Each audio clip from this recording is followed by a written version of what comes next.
and let him tell you what he means, instead of you forming your own opinion and trying to force into the scriptures what you currently think and what you currently believe. And just as you gave yourself and presented yourself to slaves of uncleanness, what do you mean by that? Hey, friends, if you ever told a lie, you prepared your body to tell that lie. If you ever had premarital sex or adultery or fornication of any kind, in homosexuality, you went there. You put yourself, gave yourself the opportunity to do it. That's what he's saying. Just as you did that, and it leads to all kinds of uncleanness, which is just sins, and lawlessness, leading, what does this presentation, this opportunity you put yourself in, when it then participates, what does it produce? It produces uncleanness and lawlessness. And what does that produce? It produces the consequences that lead to more sins. You see? That's what happened, friends. But he says, as a believer, you get a choice. Now, when do I have to do this? Now! That's the urgency of dealing with sin. When? God, now, Kevin. When do I get my thoughts right? Now, Kevin. When do I say no to some woman coming on to me? Now, Kevin.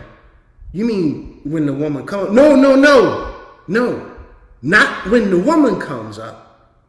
You do it now, so that when the woman come up, you are already convinced that you're not going to do it. When the opportunity presents itself to steal, you're not going to steal. Why? Because you fix your mind upon me, and you have already determined through obedience to my word. You see, that's how this works. If you wait until the opportunity comes, then you're going to have to present yourself at that time. And it makes it a lot tougher, friends. Your members as what? Slaves of righteousness. And what does that lead to? Does it lead to sinful behavior? No.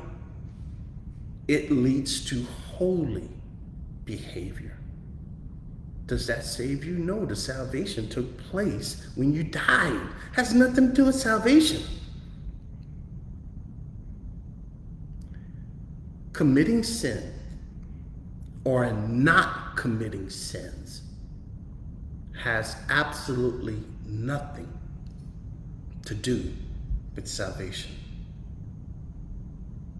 Dying to the body of sin and being resurrected with a new body of righteousness, that's salvation. For when you were slaves of sin, what happened? Exactly what I told you earlier. You and I were free in our abilities to what? To do anything that is right in the eyes of a holy God. If you remain a slave of sin, and it doesn't matter if you have a physical human master or you are a free person who doesn't have a physical human master, you were free in regards to produce anything that is right in the eyes of a holy God. What fruit did you have then in those things which you are now ashamed? You see, friends, this is wonderful. God deals with the source of the problem. Don't come telling me about the symptoms. I can care less about that. God can care less about that. Deal with the source, and you can fix the problems. You don't take a fire extinguisher and fire it at the flames. You fire it at the source that's causing the flames. All right, let's go to Philemon. And we're going to close it out with Philemon. Now, this is a wonderful book, friends. This is about role play. So in the book of Philemon, what do we have? You have a role play. Now, how do I get to all this slavery stuff, right? Well, this book of Philemon, I wrote a book on it. And it's called God's Model of Forgiveness. See? And yes, this book and all these pages is based off of 23 verses in the book of Philemon. It's a commentary on the book of Philemon. And that book, little book, models God's type of forgiveness. And I'll show it to you just a little bit. Oh, by the way, folks, you don't buy this book. Please, I'm not pubbing the book. I'm just telling you that, and it came straight out of my notes. My mother asked me to publish that book. That's why I did it. I'd have never done it on my own. Okay, so when we look at this, there's role play going on. So in the book of Philemon, you have three people. Okay, you have Philemon, you have Paul, and you have Onesimus. That's the three people.